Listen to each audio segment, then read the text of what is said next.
Tasmai Shri Gurave Namaha. Namo Vishnu Padaya Krishna Pristaya Bhutale Srimati Bhakti Vedanta Swaminiti Namine. Namaste Saraswati Deve Gauravani Pracharine Nirvishesha Shunyavadi Paschatya Deshatarine Vanchakalpatarubhyascha Kripa Sindhu Bhayevacha Patitanam Bhavanebhyo Vaishnavebhyo Namo Namaha. Jaya Shri Krishna Chaitanya Prabhu Nityananda Shri Advaita Gadadhar Srivasati Gaur Bhaktavinda. Hare Krishna, Krishna Krishna, Hare Hare, Hare Rama, Rama Rama, Hare Hare. We welcome everyone to our ongoing study of Srimad Bhagavatam. We're in the third canto and we're just completing Kapila Siksha today. Today we're on the final chapter of the third canto, chapter number 33. Okay, so I'll just share the screen here.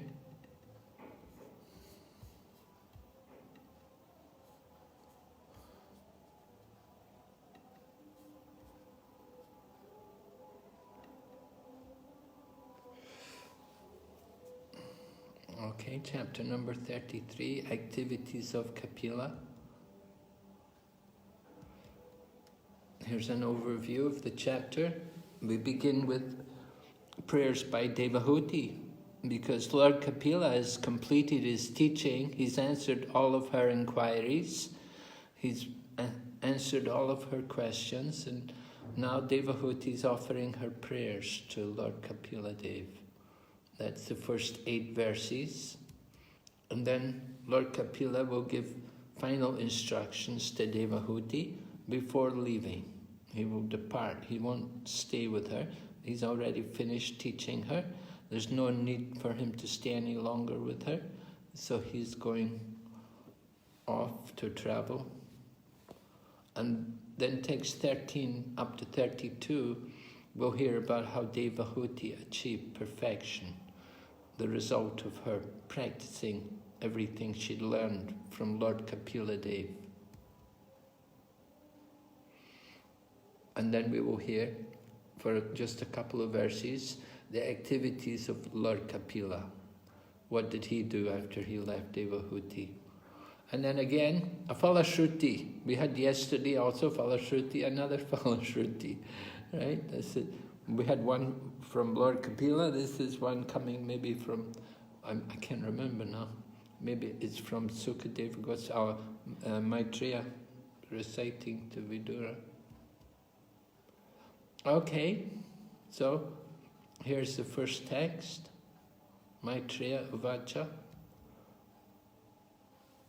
Sri Maitreya said, "Thus Devahuti, the mother of Lord Kapila and wife of Gardama Muni, became freed from all ignorance concerning devotional service and transcendental knowledge. She offered her obeisances unto the Lord, the author of the basic principles of the Sankhya system of philosophy, which is the background of liberation, and she satisfied him with the following verses of prayer." Oh, let's go back. But this is text number 4. We'll just I'll let you read. I'll read for you text number 2 first of all, because we heard text number 1 there, Maitreya speaking. Then text number 2, Devahuti said, "Brahma is said to be unborn because he takes birth from the lotus flower which grows from your abdomen while you lie in the ocean at the horizon of the universe. But even Brahma simply meditated upon you, whose body is the source of unlimited universes." So Brahma also meditates on Lord Kapila. And then text number 3. My dear Lord, although personally you have nothing to do, you have distributed your energies in the interactions of the material modes of nature. And for that reason, the creation, maintenance, and dissolution of the cosmic manifestation take place. My dear Lord, you are self-determined and are the Supreme Personality of Godhead for all living entities. For them, you created this material manifestation, and although you are one, the diverse energies can act multifariously. This is inconceivable to us. Yeah, definitely, the Lord's energies are inconceivable to us.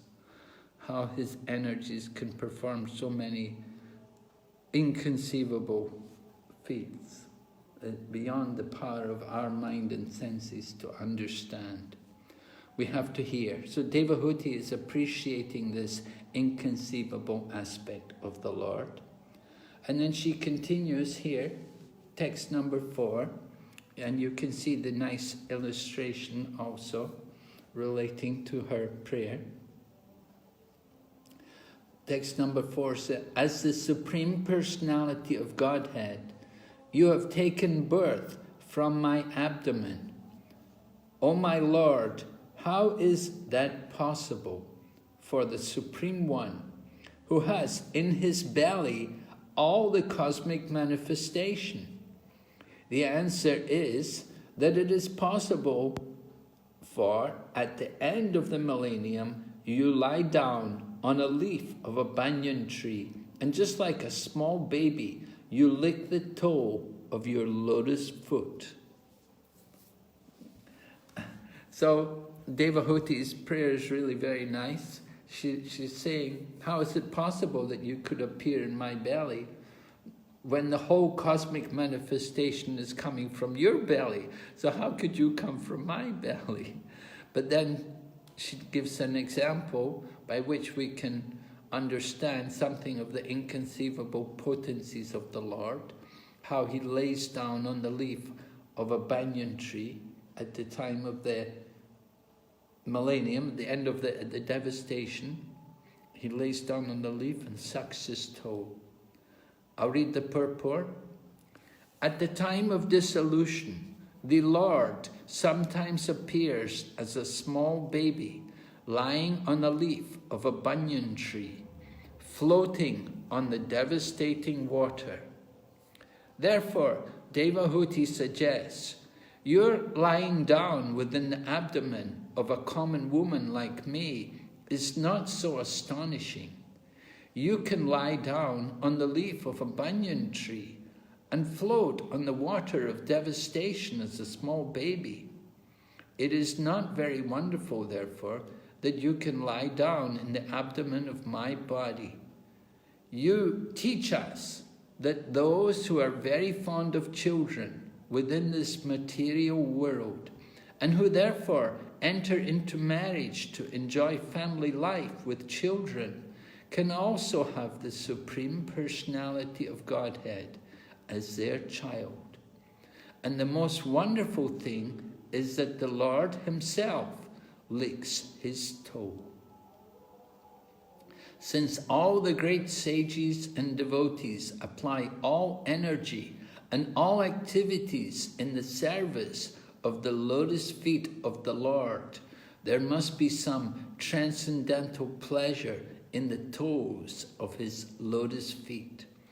The Lord licks his toe to taste the nectar for which the devotees always aspire.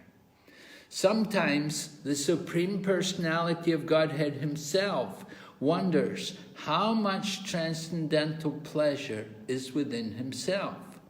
And in order to taste his own potency, he sometimes takes the position of tasting himself. Lord Chaitanya is Krishna himself, but he appears as a devotee to taste the sweetness of the transcendental mellow in himself, which is tasted by Srimati Radharani, the greatest of all devotees. It's a very nice pastime here, that the Lord sucking his toe. We are also trying to taste the nectar from the toe of the Lord. We're always trying to absorb our minds in the lotus feet of the Lord. Here's another prayer in the same topic from the Bhau Mukundastikam by Bilvamangal Thakur. With his lotus hand, he places his lotus foot in his lotus mouth. I meditate on that baby Mukunda lying on the leaf of a banyan tree.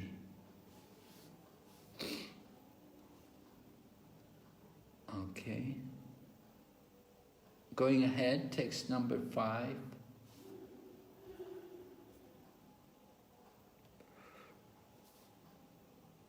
My dear Lord, you have assumed this body in order to diminish the sinful activities of the fallen and to enrich their knowledge in devotion and liberation. Since these sinful people are dependent on your direction, by your own will you assume incarnations as a boar and as other forms. Similarly, you have appeared in order to distribute transcendental knowledge to your dependents.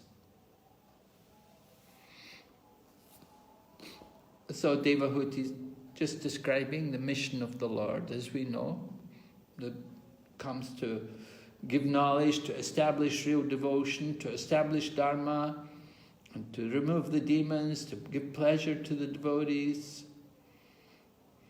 So, no, nothing very contradictory. Now, text number 6 is really a very important verse, and is certainly one of the memorization verses, which you all have to know. So you can all chant. Let me hear all of you recite this verse. Yam Namadeya Shravana Kirtana Yat Ravana Yat Smarana Kapingachit Ado Aplasabje Runaya Kalpate Buddha Punaste Bhagavan Darshana. Yes, very good. And who knows why this verse is so important? It is glorifying the holy name. Well, in what way is it glorifying the holy name? It's not only glorifying the holy name, there's other types of devotional service there. Even a low-born person also can get the devotional service by glorifying holy name. A low-born person can get devotional service? Yes. When we were studying Nectar of Devotion, you've already studied Nectar of Devotion, right? Yes, Maharaj. So maybe you remember about the discussion there about how devotional service removes all the different phases of sinful reactions. How there's a stockpile of sins. Remember the different stages of sinful reactions? Do you remember that? There were four different stages recognized of sinful reactions, how they manifest. One of them is papam. Papam? Well, that's sin. But what are the different stages? Kutam, bijam, Yeah. Kutam, bijam. Aprarabdha and Prarabdha. Yes, aparad and parabdha, right. So parabdha karma. Parabdha karma means the sins which are manifest in the body. Right, our bodies are all manifest with our parabdha karma. We have our parabdha karma in our body. But this verse describes that simply by doing activities like chanting the holy name, or bowing down, or hearing the glories of the Lord, or remembering the Lord, these different activities, that even doing them one time, they can destroy even parabdha karma. That is very special. Something which can actually change our parabdha karma. The sins which are manifest in our body can be removed by pure devotional service. Of course, it's not just anybody chanting the holy name, but it's pure chanting of the holy name. When we engage in pure devotional service, we know there's qualities in devotional service. So when we actually engage in pure devotional service, then we can get the benefit of that. So this is a very... Hare Krishna Maharaj, may I ask one thing? Could we ask that people, if you have talking in the background, can you switch off your mic, please? Not to distract the class. Yes, Prabhu, your question? Yes, Maharaj. Please accept my humble obeisances, Maharaj. Maharaj, actually, in this one you said that if we chant the holy name in a pure way, or we are in the pure devotional service, this verse is very important from the point of view of personal application, like how to basically understand this, because we are in the devotional service and we are trying and struggling to do the pure devotional service. But how to understand and remember this always, that we have to basically understand the power of the holy name, that it can relieve us of all the prarabdha karmas. Well, you have to just simply read this verse, and you have to read the purport, and you can read the Acharya's commentary on this verse, and you have to convince yourself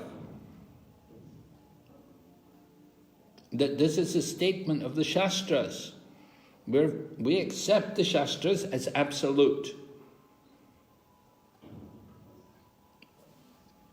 So it's just describing here the power of the holy name.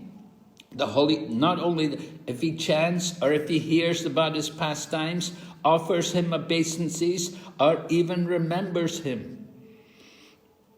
Even if you're born in a family of dog eaters. So if it's true for someone born in a family of dog eaters, won't it be even more true for a devotee who's strictly practicing the regulative principles and who's engaged in serious devotional practices? Then certainly you'll get the benefit. Yes, Maharaj. So what you are saying is, Maharaj, that we practice the 4 regulative principles, follow the process, have full faith in the word of the scriptures, and keep on moving on the process, that and read the purport of this shloka again and again to remind ourselves the power of the holy name. Yes. Not only the power of the holy name, the power of all the devotional practices. Yes, Maharaj.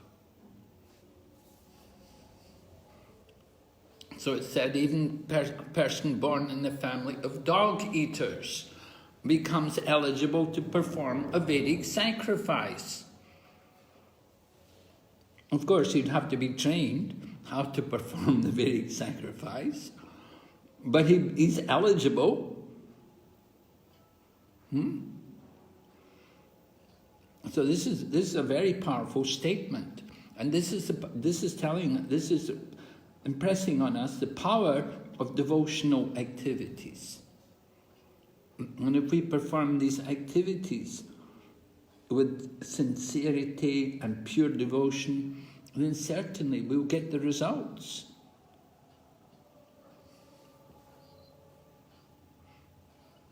So yes, Maharaj, in this purport, Maharaj, it is mentioned that if by chanting or hearing once in pureness or in an offenseless manner, he is immediately relieved of the sinful reaction.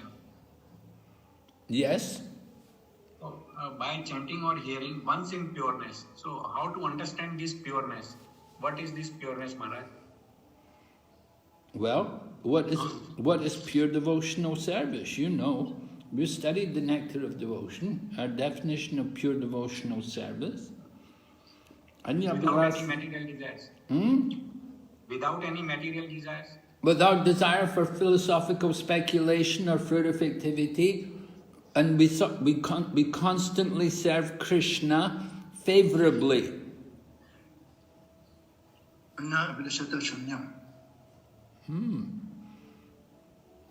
Anya vilasita sunyam jnana karma janavrita anukoyena Krishna nushilanam bhaktir uttamam. Yes, Maharaj. So, this is a definition of pure devotional service Rupa Goswami's given us.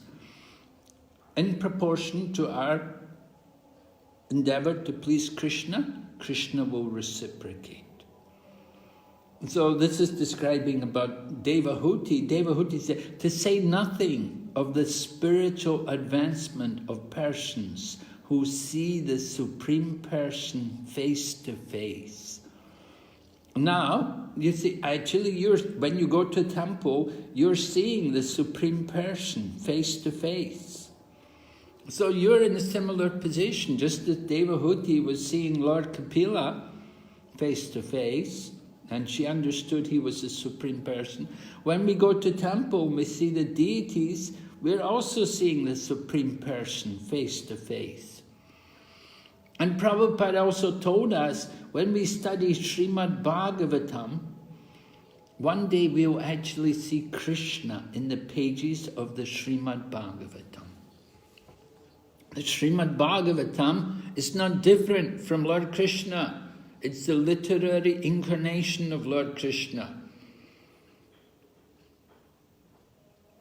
So you're studying Srimad Bhagavatam, you're actually seeing Krishna there, face to face. But even a person who's not doing these things, he's from a low-born, sinful family. They eat dog meat, but he immediately becomes eligible to do a Vedic sacrifice just by doing a little devotional service, chanting the holy name.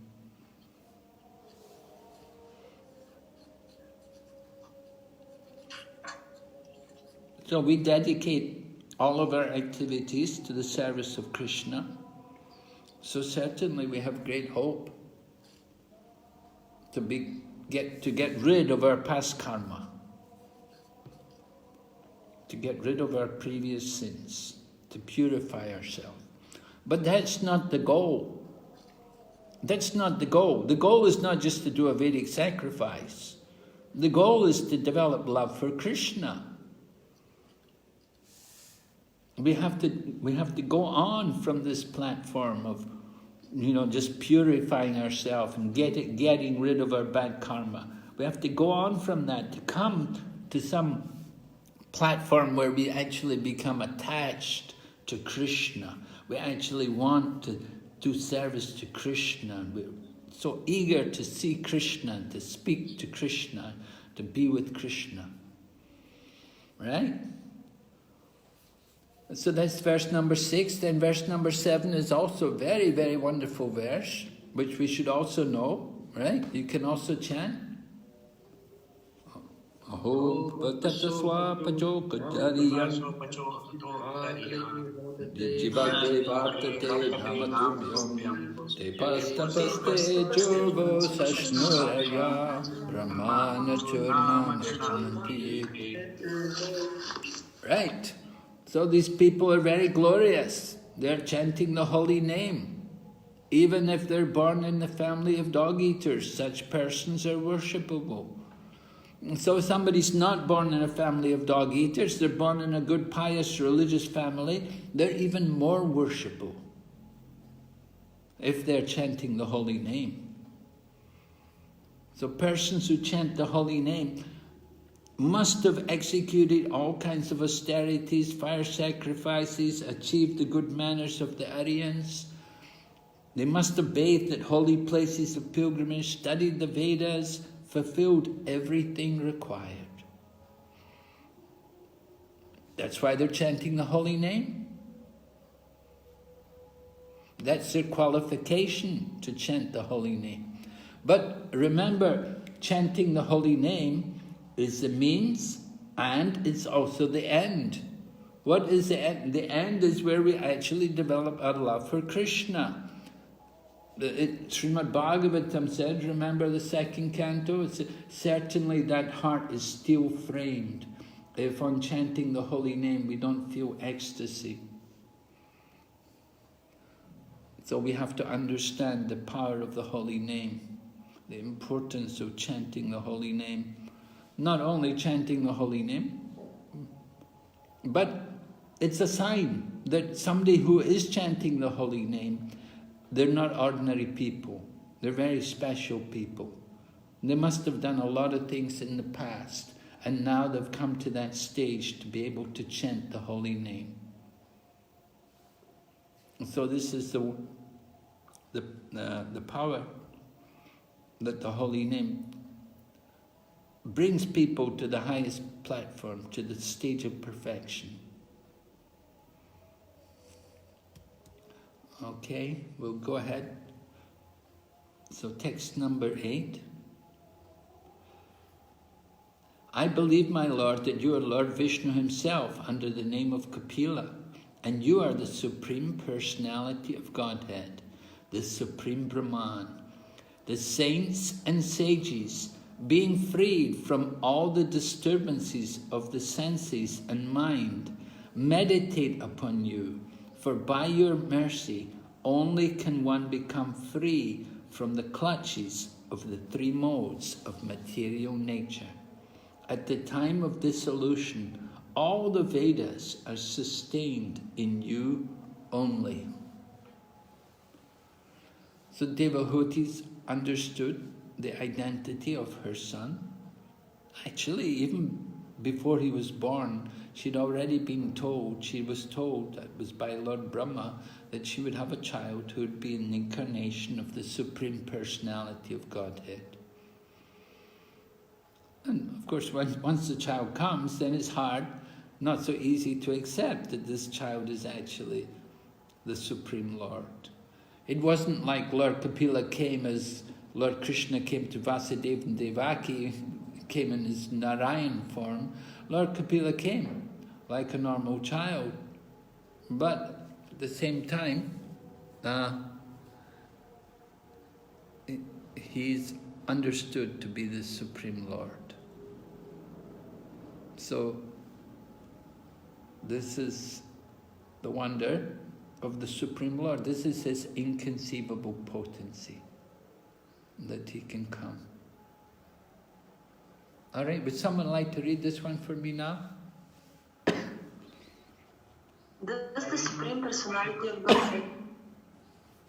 Can I continue? Yeah, please continue, Maraji. Thank you, Maharaj. Does the Supreme Personality of Godhead Kapila, satisfied by the words of his mother, towards whom he has very affectionate, replied with gravity? Okay, so now we're going to hear Lord Kapila's reply. Yeah, you can read, Manaji. My dear mother, the path of self-realization, which I have already instructed to you, is very easy. You can execute this system without difficulty, and by following it, you shall very soon be liberated, even within your present body. So just like Srila Prabhupada told us, process of Krishna consciousness is not difficult. It's very easy. You just have to follow it. And so you see Lord Kapila Dev saying the same thing to his mother. You can execute this system without difficulty, and following it very soon. You'll be liberated. So what was spoken by Lord Kapila to Devahuti is the same thing Srila Prabhupada gave us today. Do you want to keep reading, Maraji? Okay. My dear mother, those who are actually transcendentalists certainly follow my instructions as I have given them to you. You may rest assured that if you traverse this path of self-realization perfectly, surely you shall be free from fearful material contamination and shall ultimately reach me. Mother, persons who are not conversant with this method of devotional service certainly cannot get out of the cycle of birth and death. Yes. If people who don't know the path of bhakti, they'll have to stay in the wheel of birth and death. We heard that yesterday.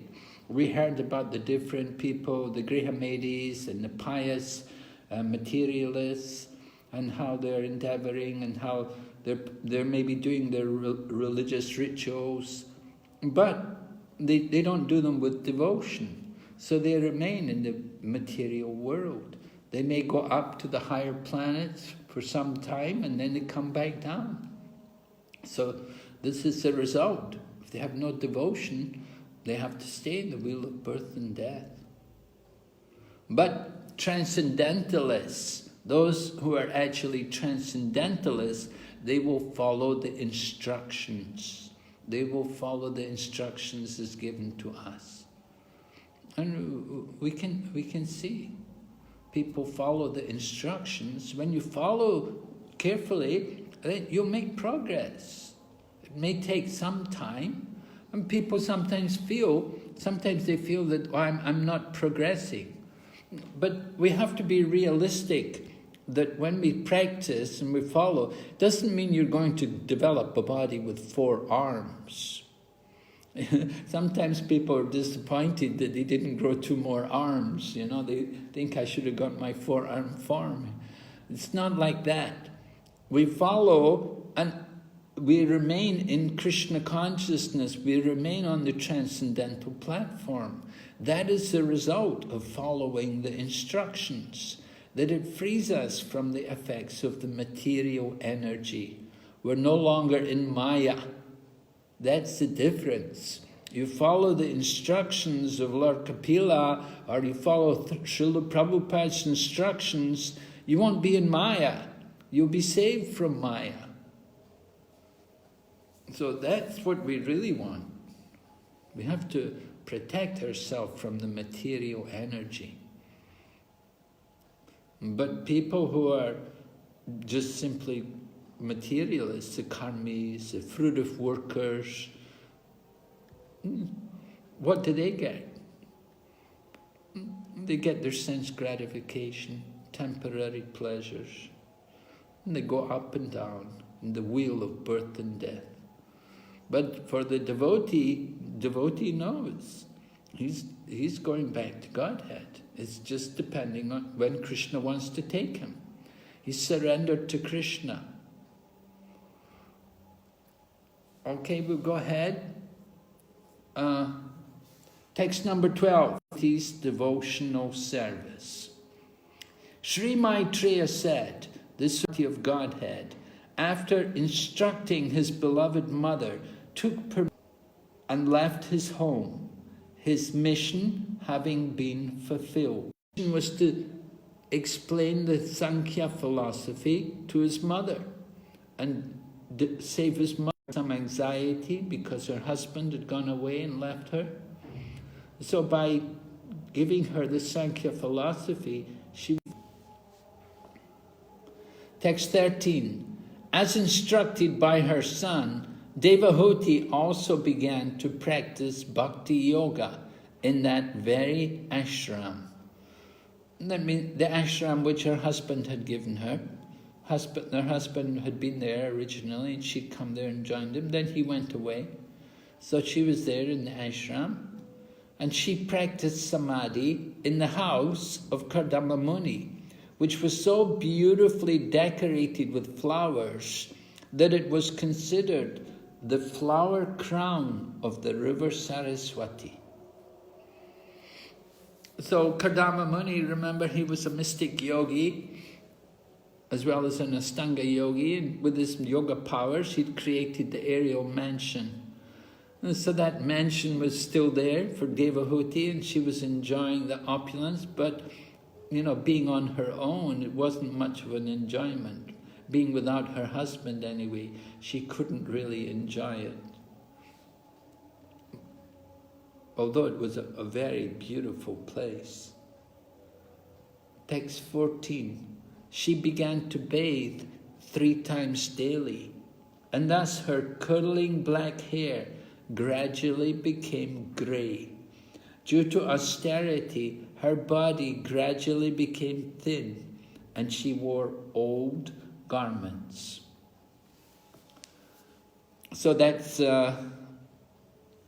the austerities of spiritual life. Bathing 3 times daily. It said brahmacharis should bathe once a day, grihasthas should bathe twice a day, sannyasis should bathe 3 times a day. When Sri Chaitanya Mahaprabhu was residing in Jagannath Puri, he was taking bath 3 times a day in the sea. That's quite an austerity because, the sea water is very salty, so the salt is really not very comfortable on the skin. After you bathe in the sea, you like to take a shower to get the salt water off your skin.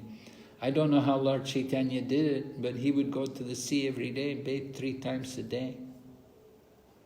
And then the curling black hair of Devahuti became grey.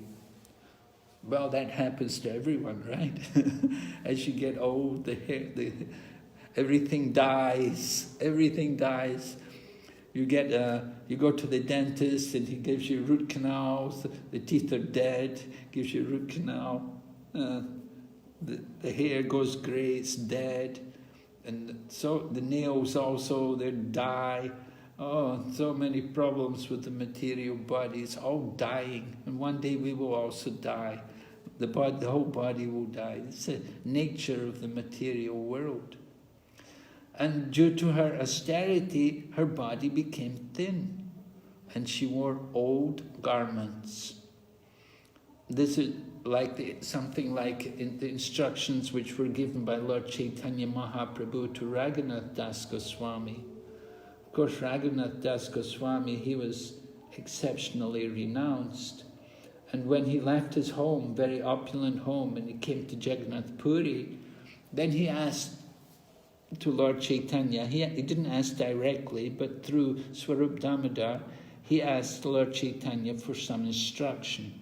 And Lord Chaitanya told him, he gave the instructions that you should never speak like normal people. Don't speak the common talk, and don't hear what they have to say. That's very important to practice renunciation. The tongue.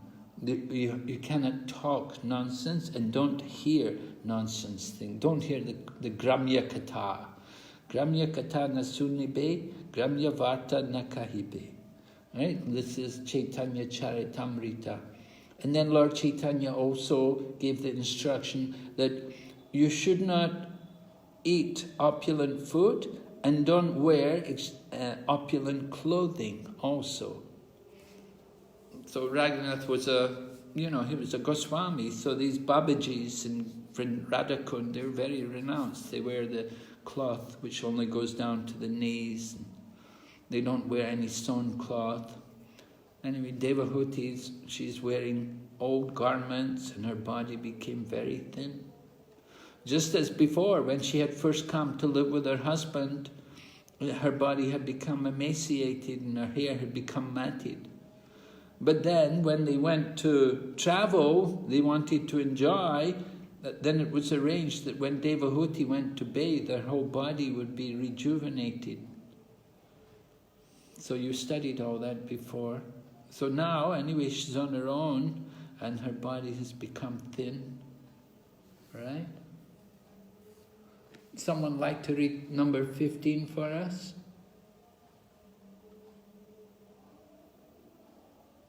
The home and household paraphernalia of Kadama, who was one of the Prajapatis, was developed in such a way by dint of his mystic powers of austerity and yoga, that his opulence was sometimes envied by those who travel in outer space in airplanes.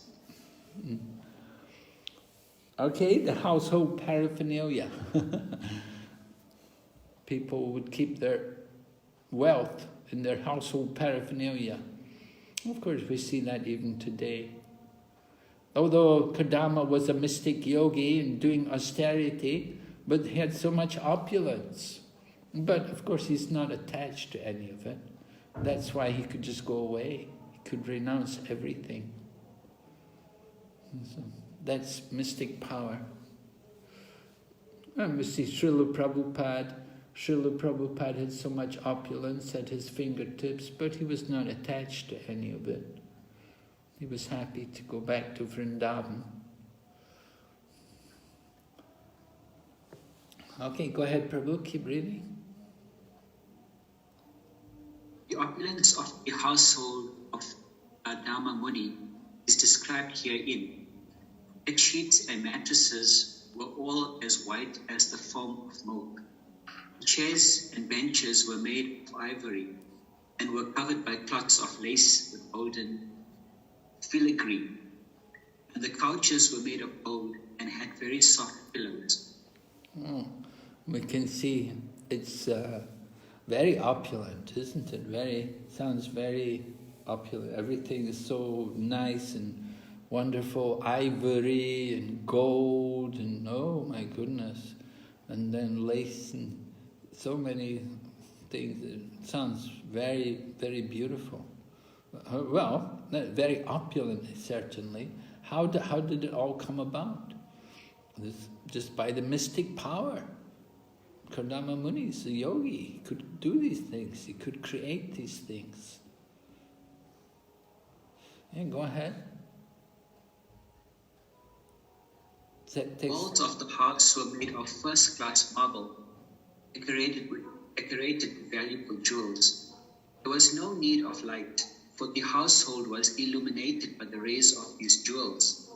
The female members of the household were all amply decorated with jewelry.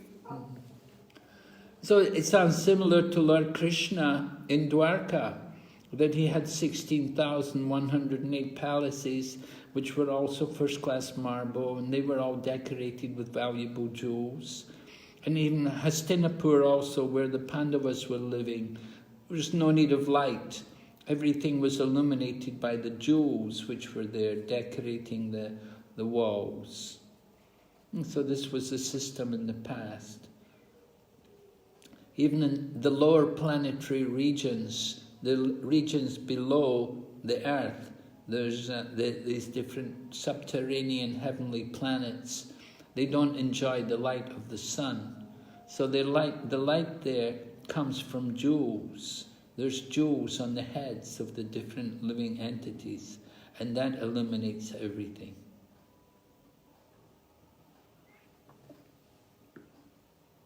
Okay, so then the female members were all decorated with jewelry also. The different female members were there to assist Devahuti. She was not alone. She had different ladies there, maids there, maidservants there, all taking care of her. And they're all decorated with jewelry. They were taken care of. Someone else like to read? Text number 18. The compound of the main household was surrounded by beautiful gardens with sweet, fragrant flowers and many trees which produced fresh fruit and were tall and beautiful. The attraction of such gardens was that singing birds would sit on the trees, and their chanting voices as well as the humming sound of the bees made the whole atmosphere as pleasant as possible. So this is the beauty which you find in the cities. You live in a city, in an industrial environment or something like that, you're not going to have that kind of atmosphere. Flowers, no trees with fruits. Like in USA, in Florida, they have trees. They don't like to have fruits because fruits are a lot of trouble for them to take care of. And a mess on the roads everywhere. So they prefer to have trees with no flowers and no fruits. This is a Kali Yuga. But in the past, people enjoyed these things. They enjoyed fragrant flowers and trees with fruits. It's very pleasing for people. And it attracts the birds. The birds also come. They enjoy to eat the fruits on the trees. If the people don't eat them, the birds will eat them. And you can enjoy their... But then nowadays people, they don't like birds also. Oh, they make so much noise. Oh, they make a mess everywhere. No, we don't want birds. But people have upset the whole ecology. They don't want birds, they don't want trees and flowers and fruits. What do they want? Yeah, they just want sense gratification. They just want eat, sleep, mate and defend. Don't disturb me. Go ahead, text 19, Prabhu. When Devati would enter that lovely garden to take her bath, in the pond filled with lotus flowers, the sisters of the denizens of the heaven, the Gandharv, would sing about Kardam's glorious household life. Her great husband, Kardam, gave her all protection at all times. All right, so actually it's important women should be protected. When they're young girls, they're protected by their father. Then they get married, the husband protects them, and in old age, the son will be there to protect them. So women need protection. And Devahuti also needs that protection. She feels that protection through her great husband. And she's enjoying beauty, the beauty, taking bath in the pond filled with lotus flowers. You know, we read about these things. We read about how there used to be lotus flowers in the Ganga. Nowadays, they have this horrible weed which grows everywhere. Instead of lotus flowers, there's this horrible weed which just dries up all the water of the rivers. So Kali Yuga is going on and influencing the environment, destroying the environment.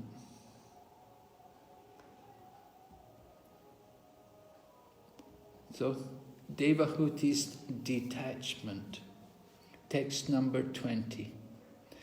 Although her position was unique from all points of view, saintly Devahuti, in spite of all her possessions, which were envied even by the ladies of the heavenly planets, gave up all such comforts.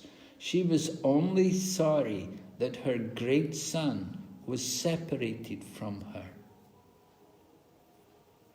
So this is the sign of her advanced spiritual position. When Devahuti feels separation from her son, that is spiritual attachment. That is not material.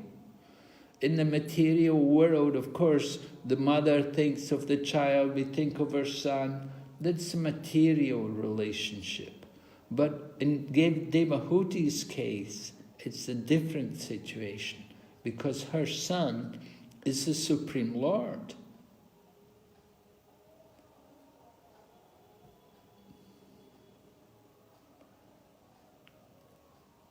Her son is not just any ordinary child. He is the Supreme Lord. So her attachment for her son is spiritual. And that is what takes her back to Godhead, because she's so attached to her son. She does not think of her son just as we would think, material world, you have a son, you think, oh, my son, he will take care of me when I get old, We have that idea, that the son, when I'm old, my son will be there to look after me, my son will take care of me. But Devahuti is not thinking like that. She's just feeling separation from her son. Of course, her son had spent some time enlightening her, and answering all of her inquiries. But then he left. He went away and left her. So it was up to her to practice and to apply what he had taught her. And what he taught her, of course, was devotional service. So her devotion for her son was what actually he taught her. He taught her about being devoted to the Supreme Lord. So her son was the Supreme Lord. So her feeling for her son is her devotion. And we're encouraged to cultivate that kind of mood. Separation, that Vipralamba, right? Chaitanya Mahaprabhu and all of his associates, they all practiced, they all cultivated that mood of separation. We see Chaitanya Mahaprabhu displaying the mood of Radha Bhava, the mood of Srimati Radharani in ecstatic separation from Lord Krishna. When Lord Krishna leaves Vrindavan and goes to Mathura, the gopis, they're completely broken-hearted. They feel so much pain and separation from him. And not only Srimati Radharani, but Mother Yashoda just cried and cried and cried. Her eyes were always filled with tears in separation from Krishna. So that was the pure love of the people of Vrindavan, their separation from Krishna. So Devahuti has that feeling also of feeling separate from Krishna. This is Vatsalya Ras, right? Vatsalya Ras. Prabhupada explains in one purport there that just like Vatsa is a calf, right? So just like the cow is attached to its calf, as soon as the calf comes, then the cow will give milk, and the calf can drink the milk from the mother cow. So the Vatsa. So we say Vatsalya Ras, the mood of parental relationship with Krishna, thinking of Lord Krishna as our son, as our child. That is a mood of loving devotion. We're all servants, and a very advanced way to serve Krishna is by taking the Lord as your child and serving him like your own child. In the Srimad Bhagavatam, there's an example given about one couple, how they had no son. And so they were told they should worship the deity as their son. So they worshipped the deity as their son. And they arranged the marriage of the deity also. Just like the parents, when you have a son, you maybe like to arrange the marriage for your son. So they arranged the marriage for the deity. And when they passed away, they were worried nobody would be there to do the Shraddha for them because he had no child. But the deity did the Shraddha for them. The deity personally offered the Shraddha for them because the deity was their son. They'd taken the deity as their son, and the deity reciprocated and performed the Shraddha ceremony for them. So that is the loving relationship. Devahuti, she's feeling great separation from her son. She's going to go back to Godhead, and she goes to the planet where Lord Kapila is, in the spiritual sky. And so she's reunited with him in Vaikuntha. Right? Okay, text number 21. Devahuti's husband had already left home and accepted the renown. Kapila left home. Although she knew all the truths of life and death, and although her heart was cleansed at the loss of her son, just as a cow is affected when her calf dies. If you have a child and you lose your child, certainly you'll be affected. So like when their calf dies, then Hare Krishna, can you hear me okay? Yes, Maharaj. Yes, Maharaj. The line, yes, Maharaj. The line is very unstable just now. All right, so sometimes when the cow loses her calf, what they will do, they will bring a dummy calf to the cow, or they bring even the dead calf to the cow, and that way the cow will give milk. They'll try to trick the cow just so she can give milk. So Devahuti's attachment for her son was just like that, just like the cow is attached to her calf.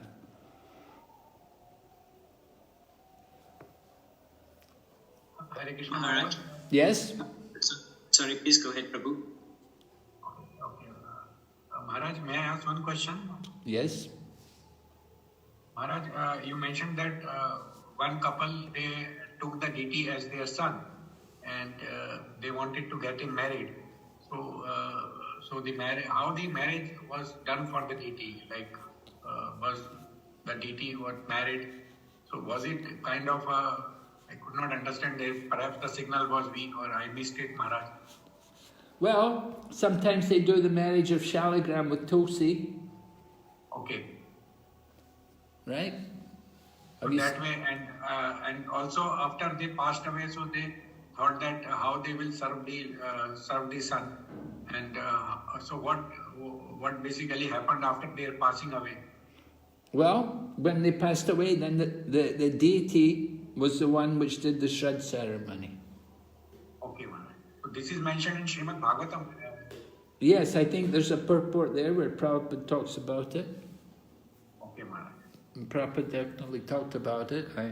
I think it's also in the purport. Yeah. Thank you, Maharaj. Thank you very much, Maharaj. Hare Krishna Maharaj, can I ask a question, please? Yes, please. Maharaj, just a few verses ago, was being described how Gama Muni, he, through his mystic power, he created this opulence. Also in the Ramayana, when Bharat came to the ashram of Bharat Vaja, I think it was, the sage also created a very opulent situation for them. So sounds very similar to spiritual world, or what these sages are creating, is it more of a heavenly type of situation? What kind of situation? More of a situation like the heavenly planets. So when they create these opulent situations, is it closer to the spiritual world or the opulence of the heavenly planets? Well, yeah, we could say it's like opulence like the heavenly planets. It could also be, spiritual world. We know there's different positions. There's Vrindavan and there's Vaikuntha.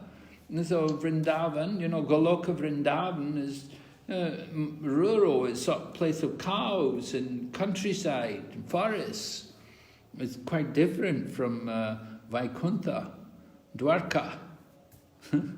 Right? Dwarka and Vaikuntha is going to be more opulent there. Quite different from Goloka Vrindavan. So heavenly planets, certainly there'll be some opulence there. There must be opulence there. They enjoy opulence. They enjoy generally mystic powers and like that, They can have a long life and very good looking, very intelligent, don't have to worry so much about disease and things like we do. Okay. Maharaj, thank you very You can read more about the situation on these different places as described step by step as Gop Kumar goes to visit all these places in the Brihad Bhagavatamrita. In Brihad Bhagavatamrita, Sanatana Goswami takes us through all these different places, and we hear about Gop Kumar going to the heavenly planets and then going on to higher planets also, and then going into the spiritual world. But we're not given elaborate information about exactly how it is, but certainly, must be some opulence there. Okay. Raj, thank you very much. I have to leave the class a little earlier today, but I just want to thank you for being such an inspiration to me, and I'm sure to all the devotees. You've given us so much of enthusiasm, conviction, and steadiness in our Krishna consciousness. I really appreciate that, and I'm indebted to you for that. And I also beg forgiveness if I ask too many questions, and forgiveness if I caused any offenses at your lotus feet. Please, don't embarrass me. No, I'm very happy. I like questions. Intelligent people will have questions. It's nice to get questions. So thank you for your participation. Thank you for your kind words. Hare Krishna. Thank you, Maharaj. Thank you, and please give us your causeless mercy and blessings so that we may persevere and grow in our Krishna consciousness. Oh yes, I'm sure you will continue going on studying the Bhakti Vaibhava. That's a great endeavor. So I'm sure that will definitely be a big boost to your Krishna consciousness. Okay, Thank you, Maharaj. Hare Krishna. Hare Okay, Krishna. Here's text number 22. Devahuti's absorption in her son Kapila. O Vidura, thus always meditating upon her son, the Supreme Personality of Godhead, Kapila Dev, she very soon became unattached to her nicely decorated home. You could imagine a woman in a beautiful home with so much opulence, then certainly it could be very bewildering for the mind. You could become very attached to it. But then here she is, her husband had renounced. Well, remember, of course you heard, you'd all read, you studied the Srimad Bhagavatam, you know how they travelled and how they enjoyed together. For some time, they'd gone all the way up to Mount Meru, and they enjoyed there where all the demigods go to enjoy. And then she had her daughters and her son. And the daughters were given in marriage, and she's left with the son. And then her husband tells her, now I'm going, because that was the arrangement, that when he agreed to marry her, that after we have children, then I'm going to leave. Because remember, he'd practiced Ashtanga Yoga for how many thousands years? Who remembers how many thousand years Kardama Muni practiced? Anyone remember? No? I have to check it up. I think 5,000 at least. Anyway, he practiced Ashtanga Yoga for a long time, and he was very renounced, living in the forest. And then Devahuti came, brought there by Swayambhuva Manu, and he takes her for his wife. And for some time they were doing austerity. They were continuing, and she was becoming very thin and emaciated, and I was describing her hair matted and everything. But then she expressed a desire to have a family, to start a family.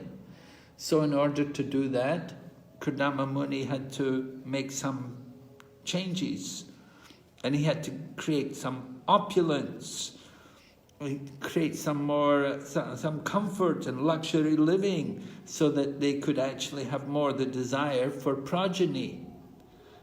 Because if your life is very austere and renowned, then you won't have the mood to want to have a family. It'd be difficult to bring a family up in a place where you're very renounced and unattached. So Kardama Muni created the attachment. But then, after the children are born, then he left. And so she lost her husband, and then Kapila's teaching her, and then Kapila's also gone, and she's left alone. So was that cruel? Just like Lord Chaitanya.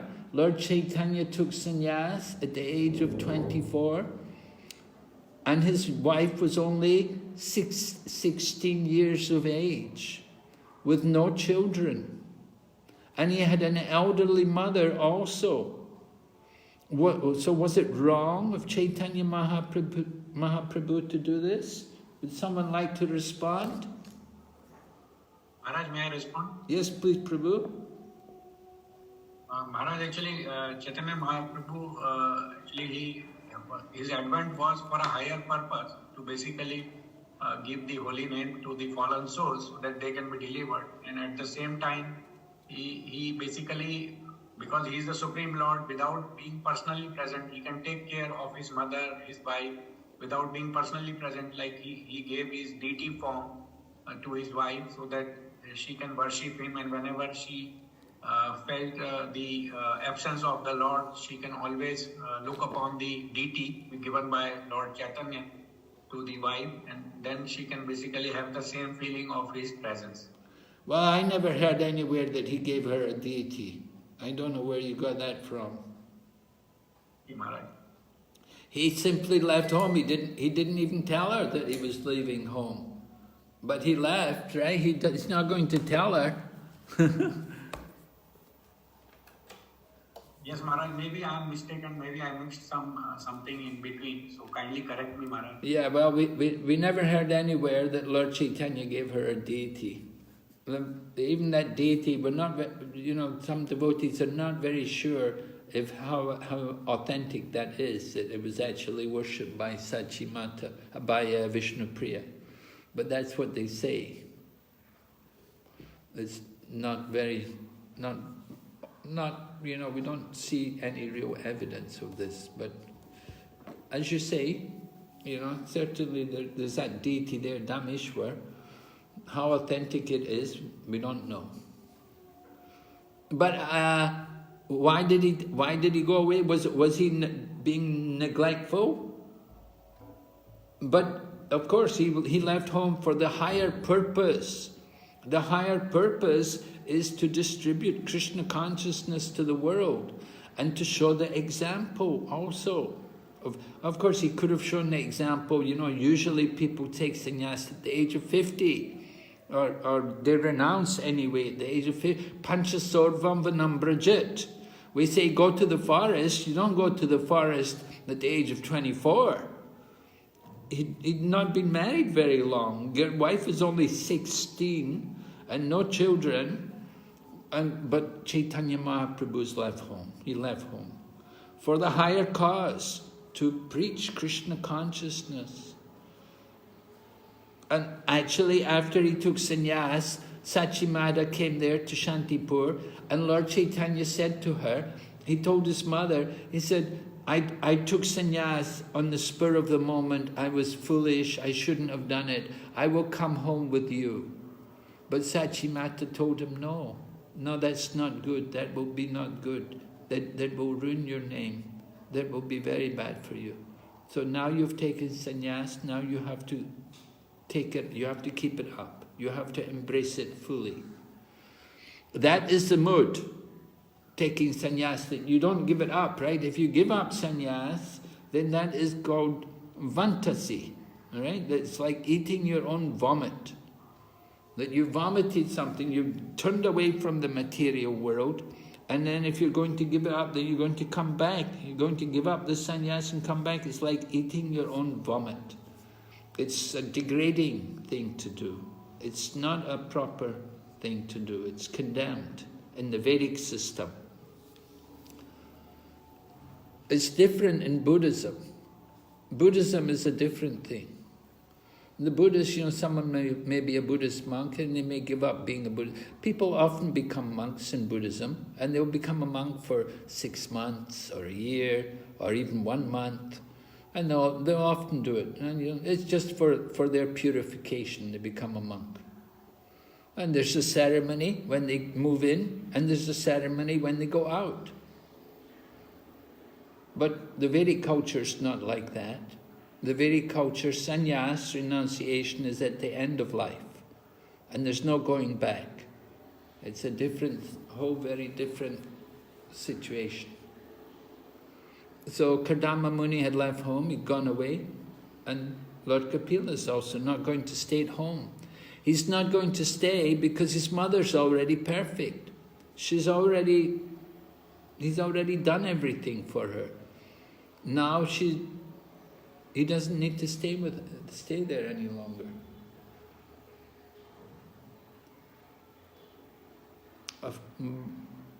But it appears that her attachment is material, but her attachment is actually very spiritual. It's the highest spiritual level. Her absorption in her son. Because her son is the personality of Godhead. So she can be attached to him. All right, text 23. Who would like to read? Hare Krishna Maharaj, I got one question, Mother. Yes, Prabhu. Maharaj.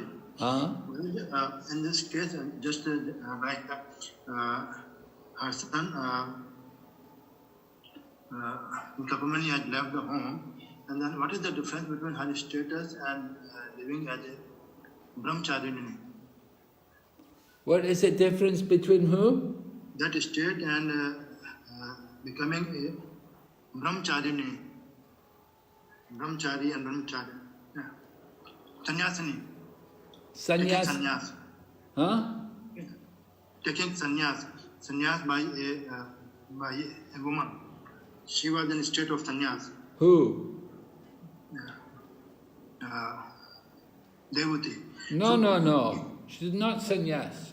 Women don't take sannyas. So what is the difference between that state and remaining in sannyas? Her status. What is the difference between her status and sannyas? Yes, Maharaj. Well, sannyas. The sannyas is there's no Vedic culture. It's not in the Vedic culture that women take sannyas. Women don't take sannyas. We said women have to be protected. So other women are protected. They stay at home. They don't, or they stay with the husband. If the husband goes somewhere, they'll go with the husband. That's vanaprastha. But they don't take sannyas. But in this case, there is no son, there is no husband. Yes, there's no son, there's no husband, but she's already perfect in consciousness. She's completely elevated, fully attached to her son Kapila, who's the personality of Godhead. And the other ladies are there. So many other ladies are there. We heard all the maidservants and so on, they're all there. So she's not alone. Just like women go to live in an ashram, sometimes older ladies, they'll go, there's a widow's ashram, and they'll all live together. The old ladies, the old widows, they come to, like in Vrindavan, they have widows' ashrams, and the widows will live there together. And so she's there. She's got other ladies there with her.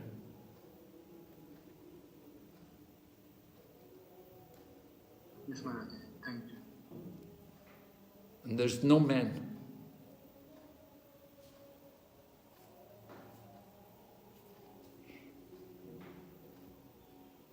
All right, text 23. Someone read.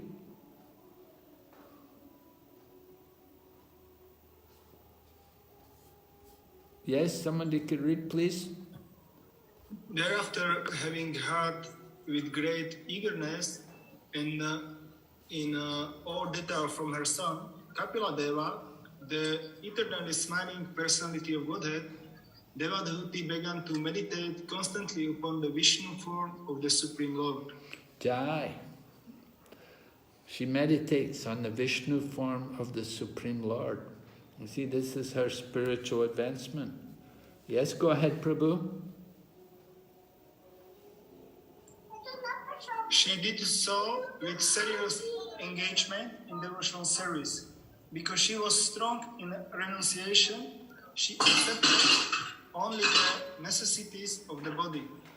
She became situated in knowledge due to realization of the absolute truth. Her heart became purified. She became fully absorbed in meditation upon the Supreme Personality of Godhead, and all misgivings due to the modes of material nature disappeared. Oh yes, we can see how she's engaging herself, engaged in devotional service, strong in renunciation, accepting only the necessities of the body, minimizing the bodily demands, you see, and situated in knowledge, because she'd heard in detail from her son. So her heart became purified, and she she's meditating, absorbed in meditation on the personality of Godhead. So she's free from the modes of material nature. Yes, and then text number 26. Her mind became completely engaged in the Supreme Lord, and she automatically realized the knowledge of the impersonal Brahman. As the Brahman realized so, of the materialistic concept of life. Thus, all material pangs disappeared, and she attained transcendental bliss. Okay. Completely engaged in the service of the Supreme Lord. And she realized the knowledge of the impersonal Brahman. She was freed from the designations. She didn't just only become Brahman realized because she's engaged in devotional service, but she was fully on the Brahman platform, and she understood her situation as a servant.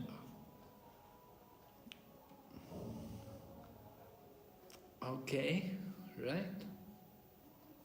Oh. Text number 27. Is somebody else there who could read?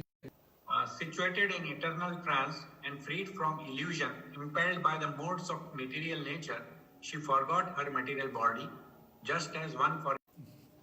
That would be nice, wouldn't it? You forget the material body. Could you imagine that? You know, that's you can see just like in a dream. So we're so attached to the body, taking care of the body, but she forgot the body. Yeah? Go ahead, Prabhu, 28. Her body was being taken care of by the spiritual damsels created by her husband Kardama, and since she had no mental anxiety at that time, her body did not become thin. She appeared just like a fire surrounded by smoke. So earlier we heard that she'd become thin, but now here it said that she didn't become thin. Her body did not become thin. She was taken care of by spiritual damsels created by her husband. Oh, you have to be a very special husband to be able to do things like that, you know, not an easy thing. Yeah, go ahead, Prabhu, 29. Because she was always absorbed in the thought of the Supreme Personality of Godhead, she was not aware that her hair was sometimes loosened or her garments were disarrayed. So that is real detachment from the material, but you see she's absorbed in the thought of the personality of Godhead, who is Kapila Dev, who is her son. She was absorbed in thought of him. Yes, go ahead. Yes, Maharaj. My dear Vidura, by following the principles instructed by Kapila, Devahuti soon became liberated from material bondage, and she achieved the Supreme Personality of Godhead as Supersoul without difficulty. Without difficulty. She followed the instructions without difficulty. She soon became liberated from material bondage. That is the success of life. That is the success of life, that you get out from this material world. Material life, we're thinking success, you know, we build a big home, have a nice car, all these things. That is not success. That is nothing. They're useless. All very temporary, all flickering. The real success is to get freed from material bondage. We have to understand very clearly what is the goal of life. And Srimad Bhagavatam is really enforcing that on us, making it very clear for us to understand what is the real business in this life. Don't be illusioned. So Devahuti's destination is described there, text number 30. There are innumerable Vaikuntha planets predominated by the expansions of Vishnu. There is also a Vaikuntha planet known as Kapila Vaikuntha, to which Devahuti was promoted to meet Kapila and reside there eternally, enjoying the company of her transcendental son. Text number 30, purport. So, Devahuti, because her mind was absorbed in the thought of her son, at the time of death, she went there. Yam yam vapismaram bhavam jajite ante kalevaram. Right? Whatever we remember at the end of life, we'll go there. The end of. So that's the result. So she was thinking of Lord Kapila, who is the personality of Godhead, and he has his planet in the spiritual sky, and she went there, and she's there now with Lord Kapila. Do you know this place? This is Siddhapada.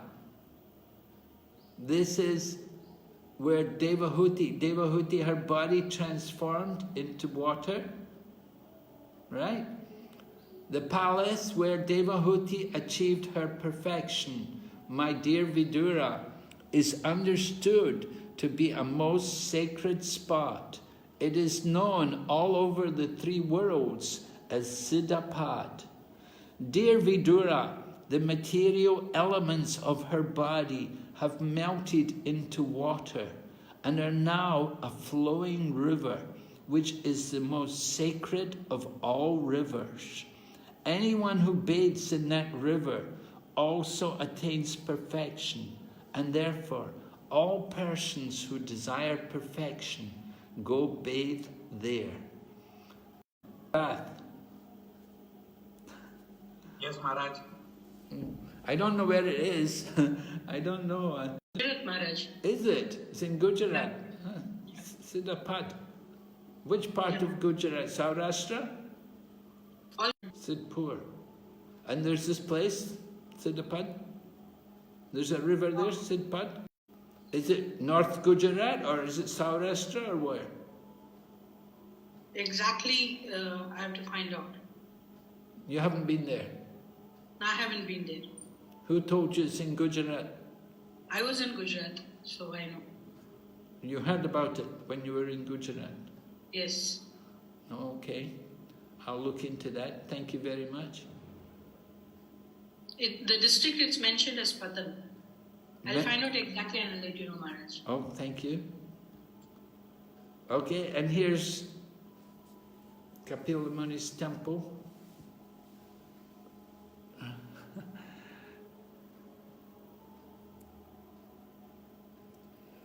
My dear Vidura, the sage Kapila, the personality of Godhead, left his father's hermitage with the permission of his mother and went towards the northeast.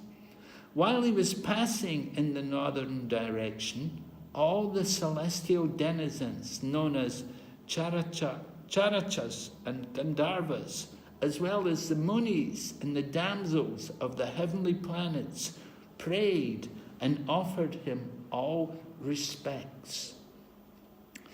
So notice, he took permission from his mother. Before he left, all right, yes, you can go. That's what you want to do, you want to go, go. She didn't force him, that, oh no, you stay with me. She accepted that. And so he went to the north, and the Dennis. Oh, here's the comparison between the Sankhya. We didn't really discuss anything about the atheistic Sankhya. It is something you have to know. You should be familiar with what is this atheistic Sankhya, because it's mentioned there are different atheistic philosophies. And when it mentions that there are 6 atheistic philosophies, one of them is Kapila's Sankhya Yoga. But it is not the Kapila we know. The Sankhya philosophy taught by Lord Kapila, who is the son of Devahuti, that is not atheistic. But the philosophy taught by the atheistic, there's another Kapila who is an impostor, and he also presented Sankhya philosophy, but it's totally atheistic. And here you can see the comparison. The atheistic philosophy, they teach that everything comes from matter. The atheistic philosophy, they're saying life comes from matter. You see, it's mentioned here. The cause of creation, prakriti. The atheists say prakriti. They don't believe in God. They don't believe there's a God. It's an atheistic philosophy. There's no God. So here you can see the difference. The cause of creation, we say the Lord's glance, right? How the Supreme Lord glances over the material nature and impregnates the living entities. But they say everything just comes about from matter. And the cause of suffering, they say also matter. The cause of suffering is matter, and the matter is false. It's all illusion. You can see something similar to Buddha's philosophy. Buddhist philosophy says everything is illusion, nothing is real. We say the cause of suffering is due to identifying with the Prakriti. We are thinking the Prakriti is for our enjoyment. We are thinking we are the master and the Prakriti is there for our pleasure. So our misidentification with Prakriti is the cause of suffering. And then the concept of truth. We say the jiva is the servant, and we say life comes from life. The jiva is the servant of Ishvara, but their idea is the jiva is himself the Ishvara, and everything is done by matter. Spirit comes from matter. That's their idea. Spirit comes from matter. And they have the different, you can see the different processes. Our process is to surrender to Krishna, devotional service with knowledge of Sankhya and mystic yoga. And their process, analyze the elements, practicing mystic yoga, and separating the soul, which is material, to get liberation. The soul is material because the soul is coming, the understanding of spirit is totally atheistic. We speak about Lord Kapila, it's the atheistic philosophy. That's what people know because it's in line with their materialistic thinking. Supported by the atheistic Sankhya philosophy. Nobody had heard of Devahuti Putra philosophy. It's only due to Srila Prabhupada's preaching that people know now that there's another Bhagavad philosophy. Here is Lord Kapila's temple at Gangasagar. If you go to Gangasagar, you can see the temple there. And we're building a big ISKCON temple there just now. It's under construction. It's going to be quite a big temple also. I don't know when it will be ready. Construction's having some difficulties just now. But somebody put up a lot of money. They wanted a big temple built there, and it is being done.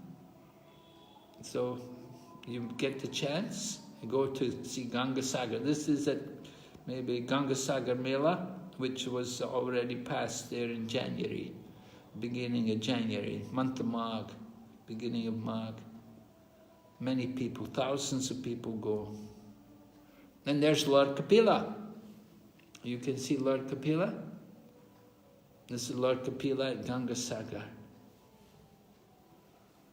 You can see the deity there in the red color.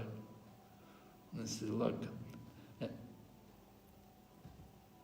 Okay, let's see what happened. Okay. So Lord Kapila, he's residing there even today.